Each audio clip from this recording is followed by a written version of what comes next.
2 years ago, I took about 70 students to the White House. And there's two parts to the White House. Most people don't realize this. There's the White House that we see on television, and then next door to it, within the White House campus, is the Executive Office Building.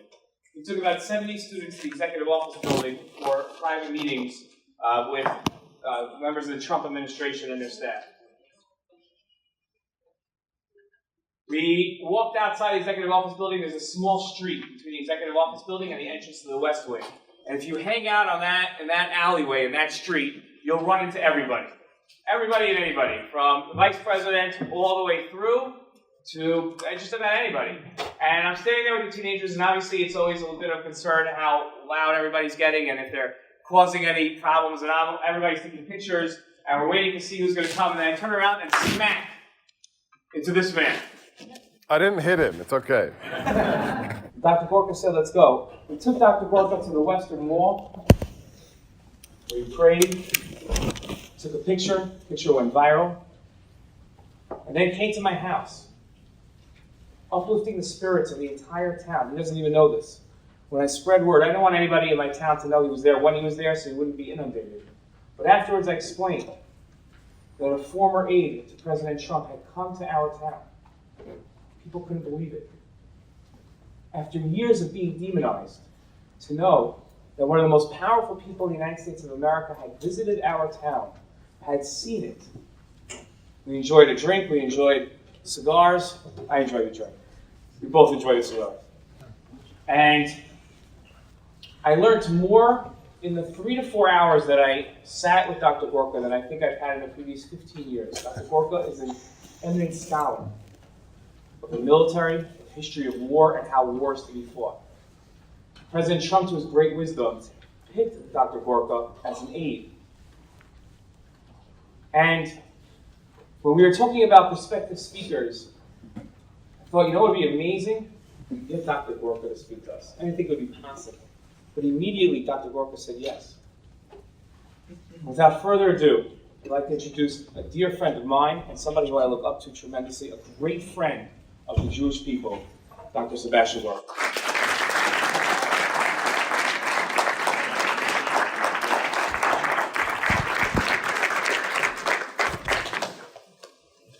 Thank you, Rabbi Polonsky. That is an introduction my mother would have been proud of, and my father would have been proud of, and my mother would have believed. You have to think about it. Okay, good. Yuri, if I may, that was incredibly, incredibly generous of you. Your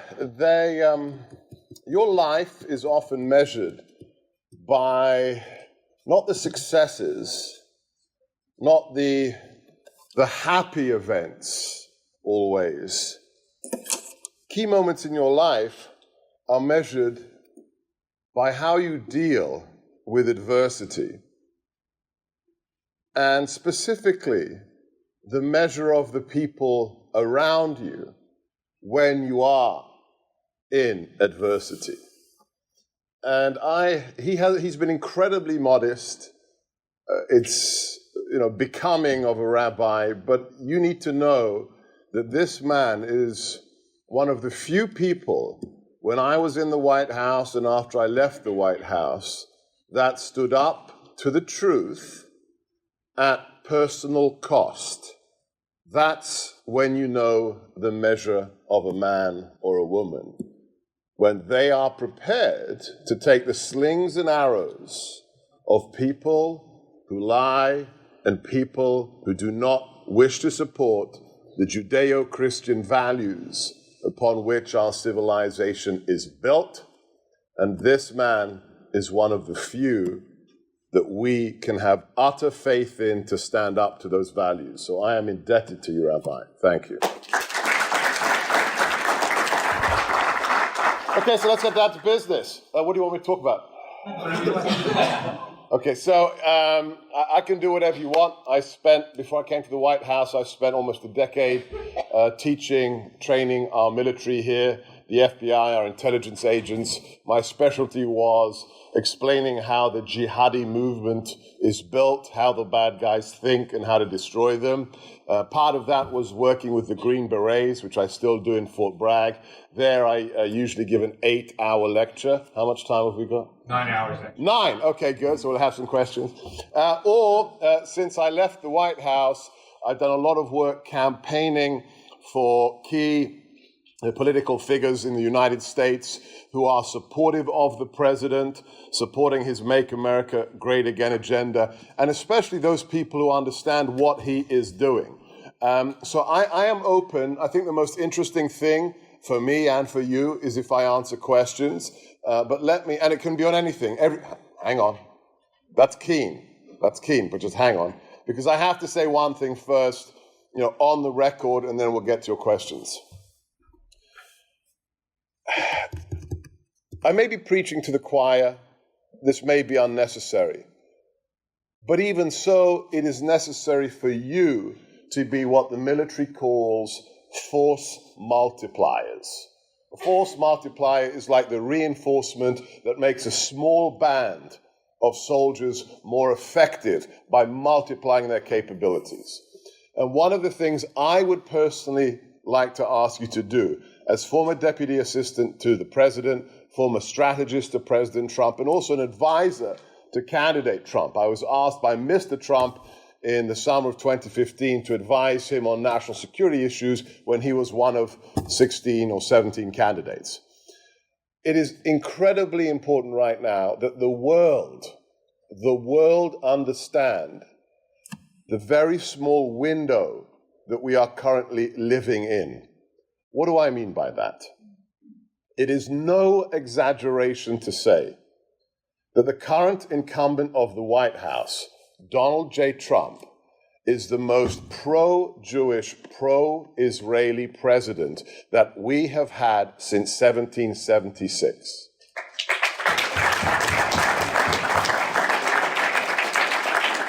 For anybody who doubts me, I always tell them, whoever you are, whether you're Christian, Jewish, agnostic, secular, I don't care. You can be a Buddhist, doesn't matter to me. Go back to YouTube and watch just the 90-second clip of when the president landed in Israel. The Air Force One landed at night.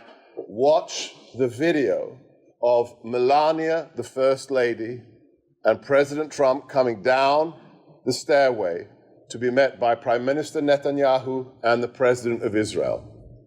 Don't watch the president. Don't look at Melania. Look at the body language and the facial expressions of the Israeli Prime Minister and President. And what do you see? It's like long-lost cousins have been reunited after decades of separation. The joy, the openness, the sense that finally we are back where we need to be. That video tells you, as all the things the president has done, the reality of where we are now and the contrast to where we were. I'll talk about one factual policy issue and then we can open up to questions.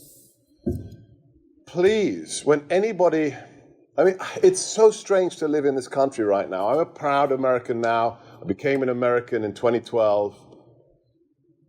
We live in a country where for the last 2.5 years, the most pro-Israeli, pro-Jewish president we have ever had has been called a racist, a bigot, and an anti-Semite. Every day. Not by just extremists, not by crazy people, not by his political enemies, but also by the so-called mainstream media. Every day. You can see reportage, you can see TV hosts, radio hosts talking about the racist president. At the same time as this man's chief advisor is his Orthodox Jewish son-in-law. At the same time that this man's grandchildren are Jewish. At the same time, and this is perhaps the most powerful indicator that for the first time in 23 years, we have an American president who kept his promise to Israel. Just this one thing should tell the doubters how wrong they are. The fact that 23 years ago, the then president promised the world, promised Israel that we would recognize Jerusalem and move the embassy. And for the last 23 years, presidents on both the left and the right broke that promise. Do you know how absurd the situation was? 23 years ago, the president makes a promise to Israel. We're going to recognize Jerusalem. But he didn't. Do you know what the law required after that? This is not a joke.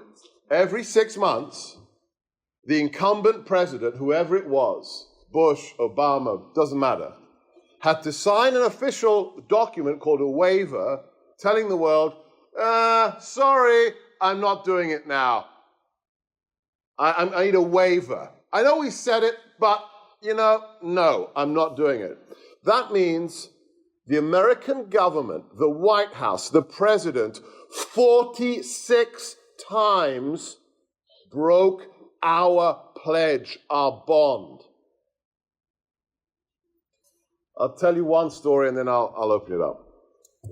I can't tell you who told me this. It was a cabinet member of the administration. When the president finally decided, okay, I've had enough, I'm doing this, less than 3 members of his cabinet supported him. Less than 3. Others, some of whom had a very, very hardcore reputation, for example, had nicknames like Mad Dog, told the president to his face, Mr. President, don't do this, don't recognize Jerusalem. You will trigger World War III, and I, the Secretary of Defense, don't have enough Marines to protect all our embassies in the Middle East. Don't do it. What did the American president do? He said to his cabinet, I promised the American people during the campaign that I'm going to do this. I promised our brethren, our cousins in Israel, I'm going to do this. And then he added, oh, and by the way, it's the right thing to do. That is Donald Trump.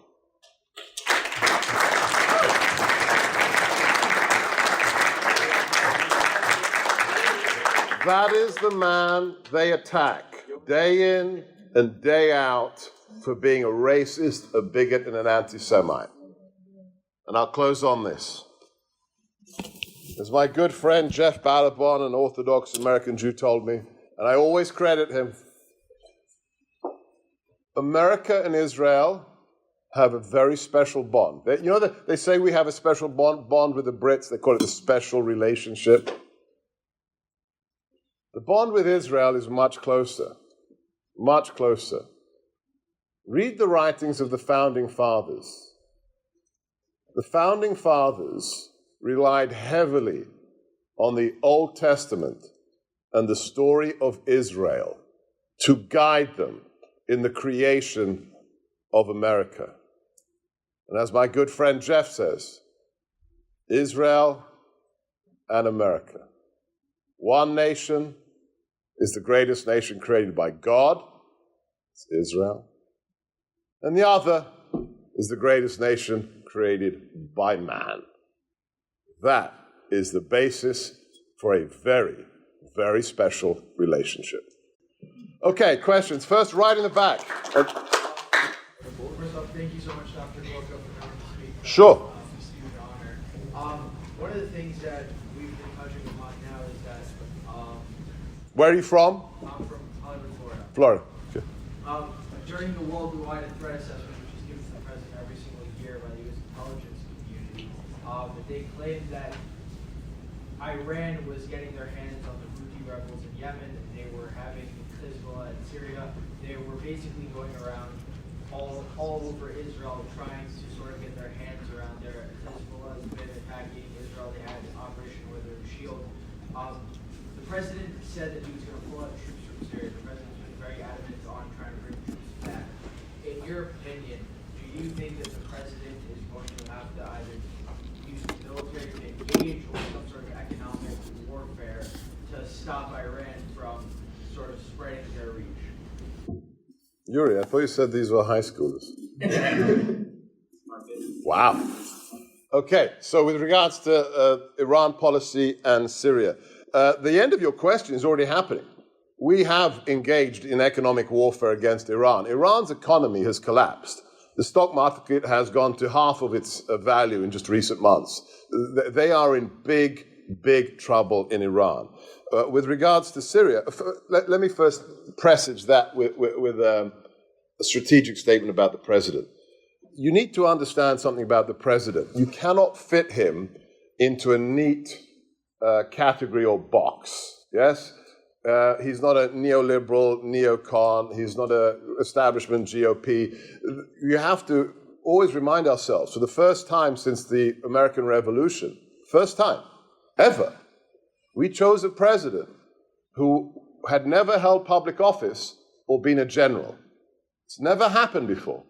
From Washington to Obama, every single president had either been a senior general or had been a governor, a senator, or congressman. We chose somebody who was a complete outsider, so he doesn't fit into neat boxes. He's a patriot who loves his country, and he saw a situation that was broken and had to be fixed. As such, he's not a neoconservative interventionist, right? His first reaction is to always bring our boys home. It's his default setting, yeah?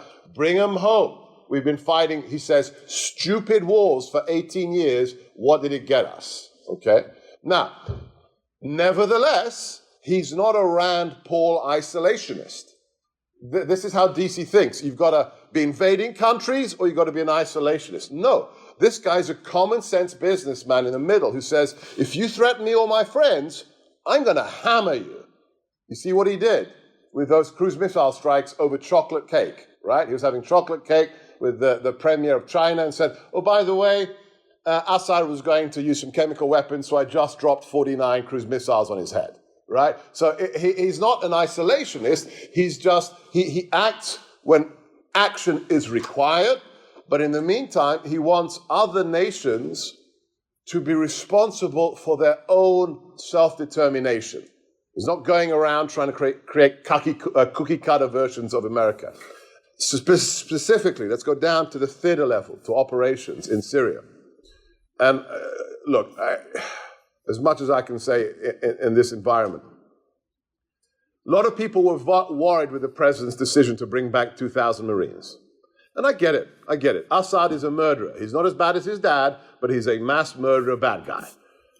But as long as Assad enjoys the support of not only Iran's one issue, yes? Russia and China, he's staying in Damascus. He's not going anywhere. Because if you want to take him out, who do we have to go to war with? Russia and China. Not smart, yes? I mean, it's not smart. His priority was to stop the bloodshed as soon as possible and then try and isolate the situation. Having 2,000 Marines in the middle of Syria is not a strategic asset. In fact, it's a liability because they're conventional forces, which means they're basically 2,000 guys sitting there with targets on their backs. Let me reassure you, though, the president fully, look, I was the national security guy. The president fully understands what Iran is doing, from the Quds Force to the IRGC, down to the Bekaa Valley. He knows exactly what they're trying to do. We have to deal with the Sunni caliphate. Think about it. Nobody in the mainstream news is talking about the fact that yesterday we finally destroyed the last stronghold of the ISIS caliphate. It's gone. Not 95% gone. Gone. Totally. Yeah? And he understands that the fight with global jihadism isn't just about Sunnis, it's about Shia as well. There's no difference between ISIS and the mullahs. In fact, they both want a caliphate. The big difference is what? Who's going to run it? Is it going to be Shia fundamentalists or is it going to be Sunni fundamentalists? So he's fully aware. And let me reassure you with this, and I can't say more specifically. Even after the withdrawal of 2,000 Marines, this nation has capabilities that it can use in Syria that other nations only dream about, even Israel. Israel is amazing. I'll give it to you, especially their undercover intelligence capabilities, best in the world. But we have technological, standoff, and dark black capabilities that the president is fully knowledgeable on and will be used, I'm going to be careful with my tenses here, will be used as he deems fit to ensure that Iran does not realize its regional or global objectives. Can't say more than that. Great question. Yes? So, as someone who's an expert in national security, and in Israel, it's sort of unique that the terrorists have like this strong, they have their own sort of country in Gaza, and it's not just like that they're guerrilla fighters. For Israel, in order to minimize the threat on civilians without spending tons of money on rockets and limiting, their soldiers' deaths, how would you say is the best way of limiting the Hamas in Gaza without using all those resources? Softball, right? It's going to solve Hamas and Hezbollah for you. Look, I really can't say more than Israel does. I mean, as I said, Israel's capability, and I'll be blunt here, right? I'll call a spade a spade. Israel, in national security terms, is a rather dichotomous security culture. Because at the tactical level, at the lowest level, you have the best of the best of the best. There is no nation, except maybe the Jordanians, who can penetrate terrorist cells with human assets the way Israel can. Right? It's just a fact. The capabilities you've developed since 1948 are remarkable. The one weakness Israel has is because you've been surrounded by enemies since you were reestablished. It's very hard for you sometimes to step back and look at issues from 50,000 feet, right? Because you're fighting for your survival every day. You've got to make sure your magazine's got bullets in it, right? So you're focused on what we call the 5-meter target, not the 1 mile target. So I would say that's a little word of advice, to sometimes step back and think about the bigger picture, not always what has to be done on a day-to-day basis on the tactical level. And what can you do better? It's already happened. Who have you got on your side now? After 8 years of being treated like a pariah state by Obama, you've got the most powerful nation in the world at your back supporting you. And at the end of the day, this isn't a platitude, I sincerely believe this in my heart. The beautiful thing about Israel is that Israel will do whatever it takes to protect Israel. And you can't say that about many, many Western countries. So you're doing just fine, keep on doing it, and let's make those ties, those bounds to America even stronger. Okay, next question. Yes, there's two on that table. Let's go. Blue shirt, white shirt. Sure. How did I get my job? With the president, or how did I get into this field? Okay, so I'm a boy. I grew up a boy, so boys like to do what? Play soldiers, right? Fight, play soldiers. I mean, it's just life, yeah? You can give them dolls to play with, but sooner or later they'll find a stick and turn it into a gun, okay? It's called being a boy. So I played soldiers. I loved military history, all that stuff. And then the real kind of catalyst was in college. There was a buddy of ours who every 2 weeks on Friday afternoon he'd disappear. And he wouldn't tell us where he's going. And one Friday I said to him, hey, buddy, you're coming out with us today. We're partying. You're coming with us. And he said, I got to be somewhere. I can't go. I can't go with you. And I said, what do you mean? Where are you going? He said, look, I can't tell you, but why don't you come with me? I was a long-haired philosophy student. And I thought, I've got nothing better to do except, party with my buddies. So I went with him downtown London to an unmarked red brick building, which turned out to be the local headquarters of the British Territorial Army Reserve's Intelligence Corps. So it was an intelligence unit of the Uniformed Army Reserves. And it was selection weekend for applicants to join. And I thought, okay. I hung out with a bunch of absolute eccentrics. You can imagine, British Reserve Army intelligence, just crazy guys.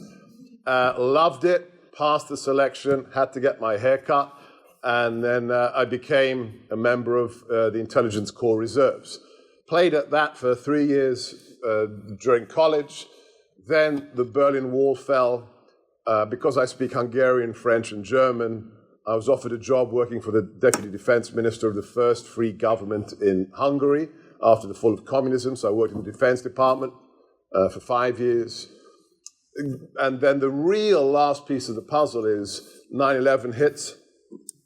And a Marine Corps legend called Nick Pratt, former CIA operative, invited me to become a professor on a program of counterterrorism training for allies around the world, including Israel. And I did that for 4 years based out of Germany.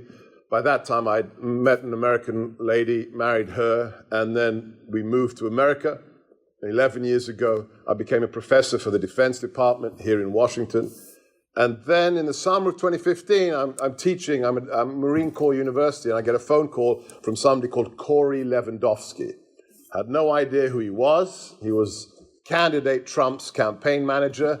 And he said, Mr. Trump would like to talk to you because he has a national security debate this fall, and he needs somebody to help prepare him. I said, sure. Flew to New York, met Donald Trump in his office, and halfway through the conversation, we had this incredible conversation from, the Civil War to ISIS to nuclear weapons. And halfway through, he stopped the conversation. There was only 3 of us, looked at Corey in the corner, and did a classic Trump. He said, I like this guy, let's hire him. And then I became an advisor to Mr. Trump. I started working on his transition team for General Flynn, and then was sworn in as his deputy the day of the inauguration. How did I get to where I got to? I'll give you a piece of career advice. And it doesn't matter what field you go into, okay? I've given this piece of career advice to hundreds of young professionals. Whether you're going into medicine, media, national security, it's the same. Work your tail off, get the academic credentials, it's fine, but the world is full of Harvard graduates, okay? So you've got to differentiate yourself. Because when you apply for a job, there'll be a pile of resumes this big on the person's desk, and the top, 20 are going to be Yale, Harvard, and Princeton. So what do I look for when I hire somebody? It's not that they went to an Ivy League. I look for somebody who's unusual and self-motivated. You could have gone to some college I've never heard of, but you spent your summer teaching yourself Mandarin Chinese. Now I'm interested, okay? So show that you are prepared to go the extra mile. Secondly, and this is the biggest thing I learned through doing in this city, don't get blinded by the fancy affiliations, the nice letterheads. Oh, he works for AIPAC. Oh, he works for Heritage. Oh, he works for CSIS or the Council on Foreign Relations. Ignore that garbage, okay? It's fluff. It's just letterheads. Find, and social media is massively good for this, find the individuals at those organizations who are really at the top of their game.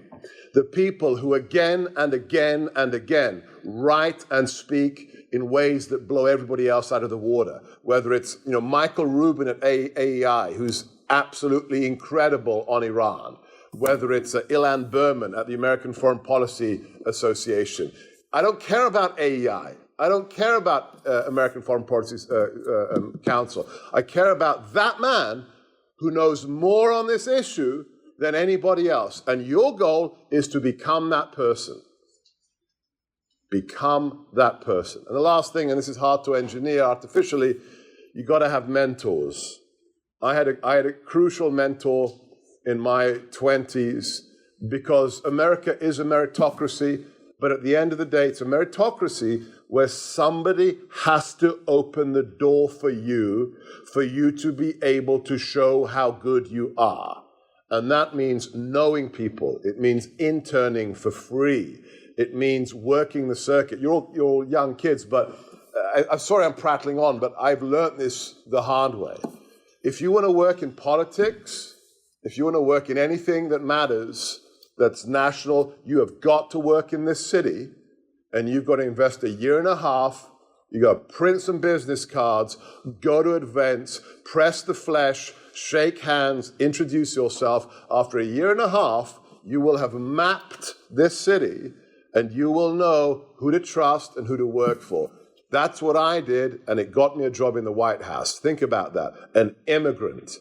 I had only become an American in 2012, and in 2017, I'm walking around the Oval Office of the West Wing, and not as a tourist. So only in this country, and it is possible. If you've got any more questions like that, I don't want to monopolize you, but that's an incredibly good question. Anybody got more questions like that? Email me, okay?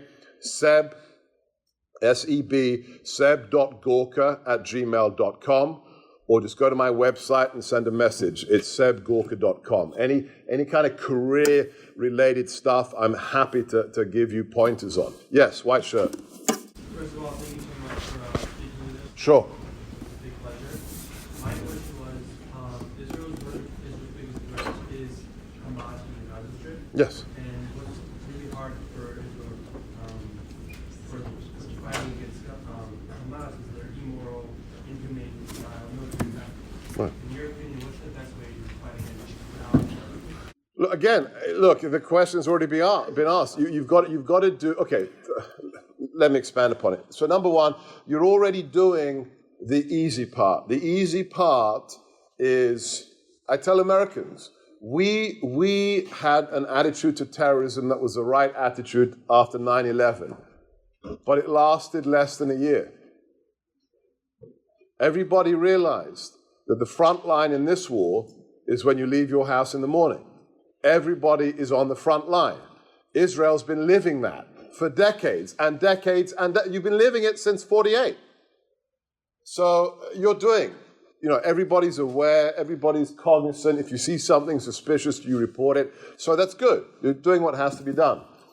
The piece that we have to work at harder as Israel and as America, and this is my specialty, is the next stage. And the next stage isn't killing terrorists or neutralizing them. I have nothing against killing terrorists. I am down with killing terrorists. But when do you win the war with a terrorist organization? It's not when you count the number of body bags. I mean, look, they will. The story I used to give when I worked with the military all the time, America has the capacity, if you tell us where the bad guy is, and the President or the Secretary of Defense gives you the green light, we can kill you anywhere in the world within 72 hours.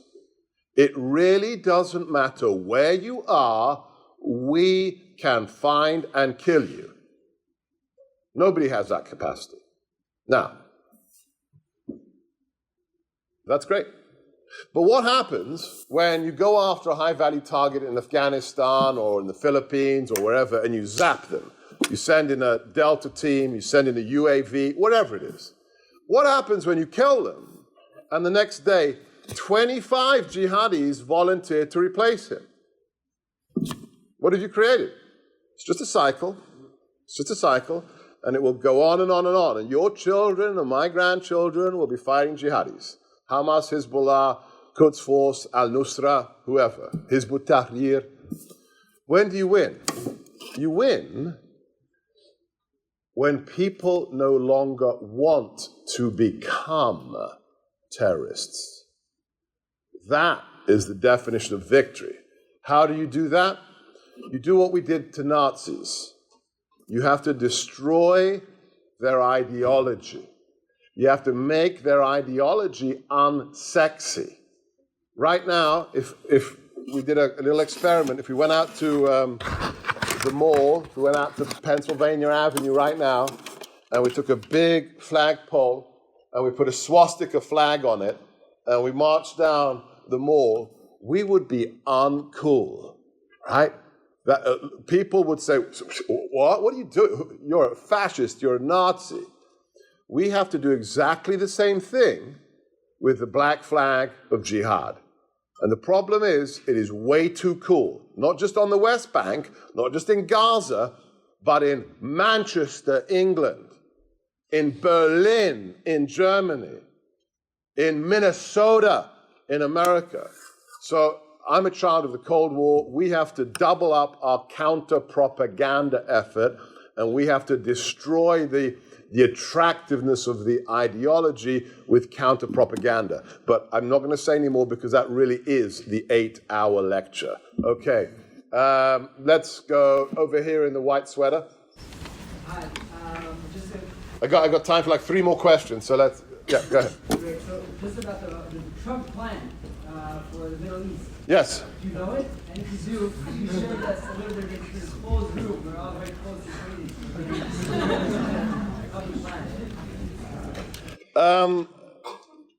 I'll tell you what I'm allowed to tell you. The Trump plan is pretty obvious. Crush the physical state of the physical caliphate of ISIS.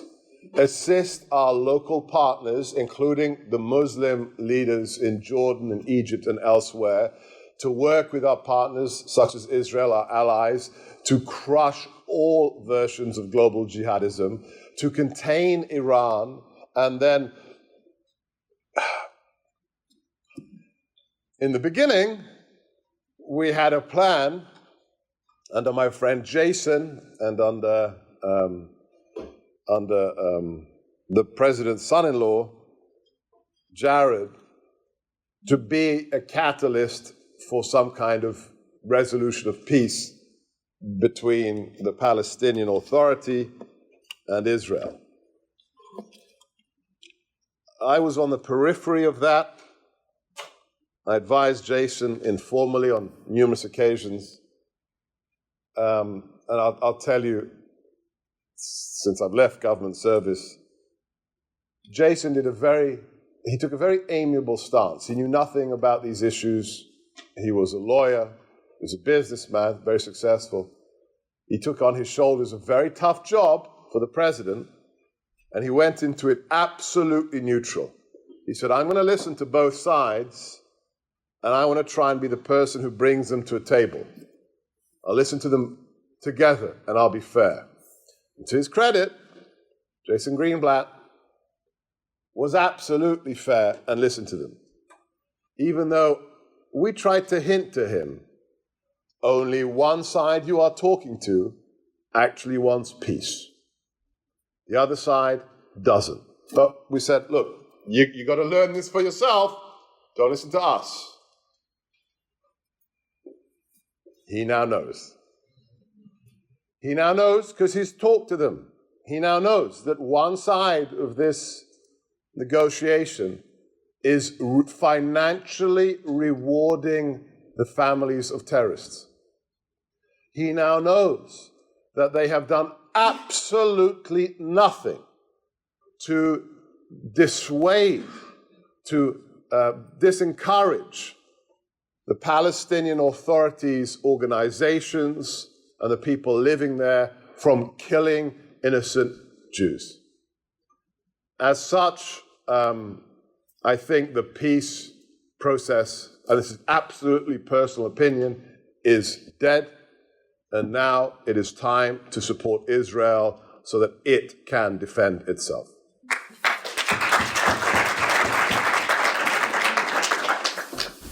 So you were a political commentator on Fox. Uh-huh. So I'm just wondering if you think that partisan news networks such as Fox, CNN, MSNBC are helping an increasingly polarized country, or if they're just causing that polarization. Well, I think the question is posited in an incorrect way. Fox is not partisan. Sean Hannity is, and he says so, right?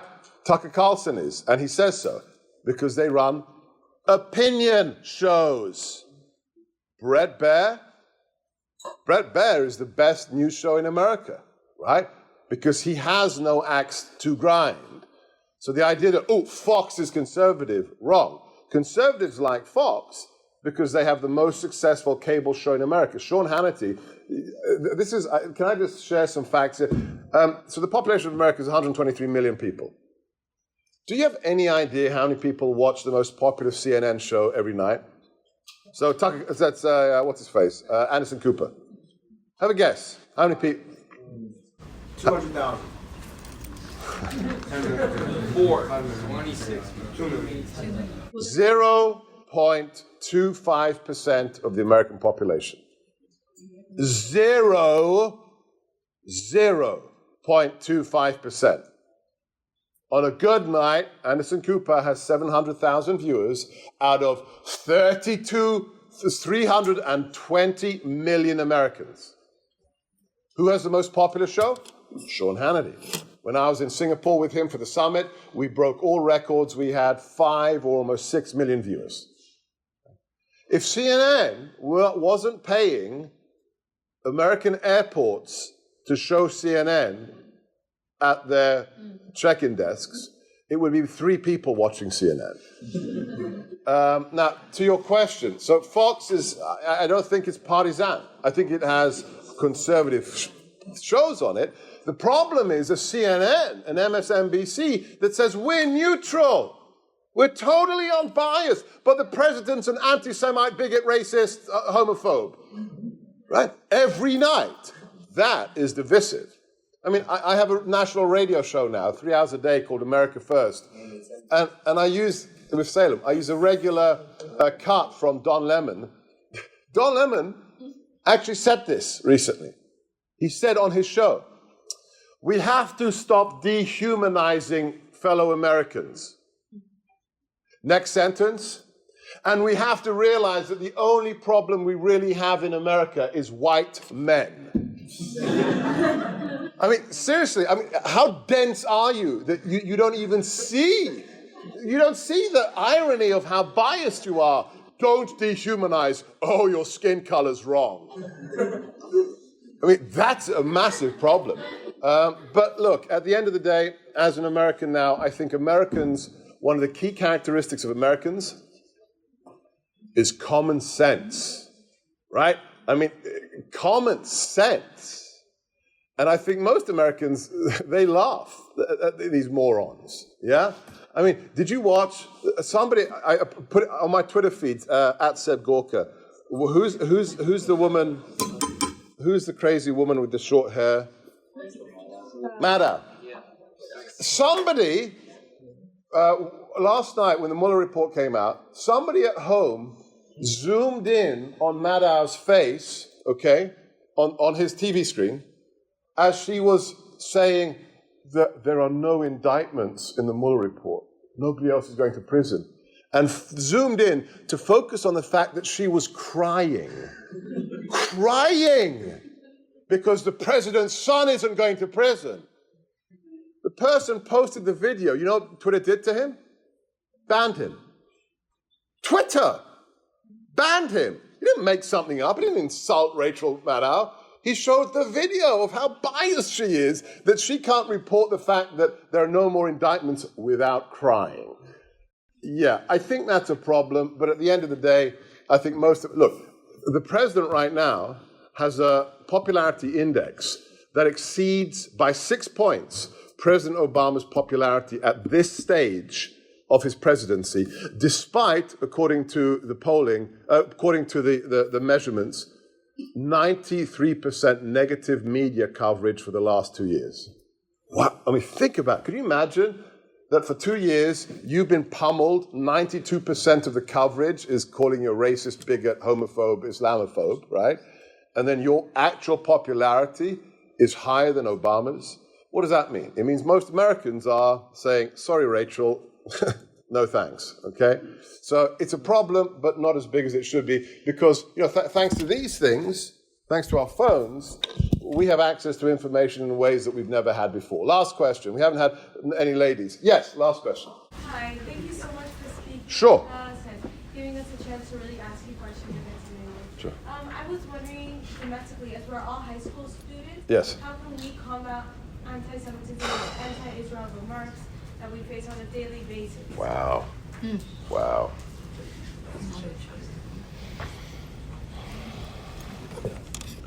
So I'm not going to pull any punches here, and my answer isn't a cop-out, because it's the truth.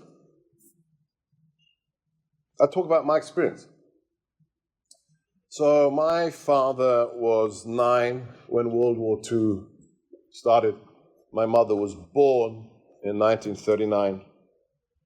They lived under the horrors of World War II. They lived as children under the fascist occupation of Hungary. In my book, Why We Fight, in the opening chapter, I talk about the fact that my father, who was Catholic, Christian schoolboy, escorted his fellow Jewish schoolmates who were forced to wear the yellow star after the fascists took over. He escorted them, held their hand and escorted them to school every day, and escorted them home so they wouldn't be abused and spat upon by the occupational German forces. And as a result, my family was recognized by the Budapest Jewish community after the war. Then my father was arrested for being an anti-communist, tortured by the secret police, and given a life sentence in a political prison at the age of 20. 2 years in solitary, 2 years down a prison coal mine, only to be liberated during the glorious 10-day revolution in 1956 that gave some hope to Hungary. He escaped to the West with the 17-year-old daughter of a fellow prison mate, literally crawling through a minefield into Austria, and became refugees, and then ended up in the UK. That 17-year-old became his wife and my mother, and that's how I was raised in the UK. So that's my history. And it's not a unique one. I mean, there are millions of people in Europe who went through that during the war and after the war, can tell stories of being tortured, persecuted, millions and millions and millions. So it's not unique. But it shaped me. And my life changed. I can tell you when my life changed as a child. I am blessed. I was never persecuted like my parents were. But my father was a great athlete. He was on the national rowing team before the secret police arrested him. He loved to swim. And on summer vacation when I was maybe 7 or 8 years old, I was on the beach playing with my toys, and my father comes out of the sea after swimming, big hulk of a man. And I saw on his wrists these white lines that I'd never really noticed before. And like a silly little kid, I said to him, "Hey, Dad, what's that?" Because he was too young to be wrinkled on his wrist. Without skipping a beat, totally unemotional, he looked at me and he said, "Son, that's where the secret police bound my wrists together with wire behind my back so they could hang me from the ceiling of the torture chamber." That's where my life changed. Because when they came after me personally in the White House, I had one publication, it was sadly a Jewish publication called The Forward, that wrote 40 hit pieces on me, calling me a Nazi, an anti-Semite, a fascist, a racist, including my son, high school-age son. They wrote an article calling him a traitor.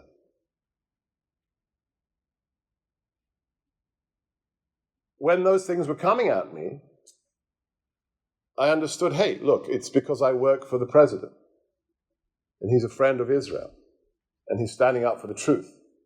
I'm just a proxy for the president. But you know what I said to them? Whether it was the Daily Beast, the Huffington Post, the Washington Times, CNN, I was very clear in my mind. You know what? I don't have scars on my wrists from where they hanged me from the ceiling of the torture chamber. So bring it. Bring it. Because it's just words.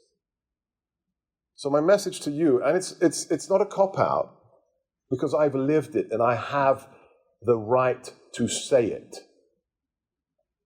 Never, ever give up and never let them get away with it. 6 million murdered. We will never let that happen again. And it is up to you to stand up for the truth. There is only one truth. And every time we say, oh, I'm not going to risk my grades, or I don't want to get kicked out of the cool kids club at school, so I'm going to just not comment when they say BDS is cool. Every time we do that, they win. Every time they do that, a soul cries out saying, will you not stand for my memory?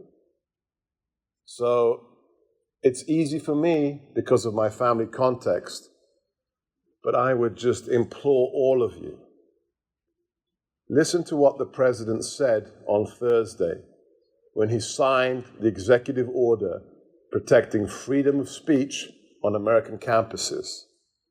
I now use that to close my radio show. I used it yesterday. It's a 7-minute segment. He said, talking to all American students, never give in, never give up, never surrender. We owe it to the victims of Shoah. We owe it to future generations to always stand up for the truth, as this good man, the rabbi, and my friend over there does every day. So, a more powerful question I could not imagine. Stay strong. You know what's right. Never give up.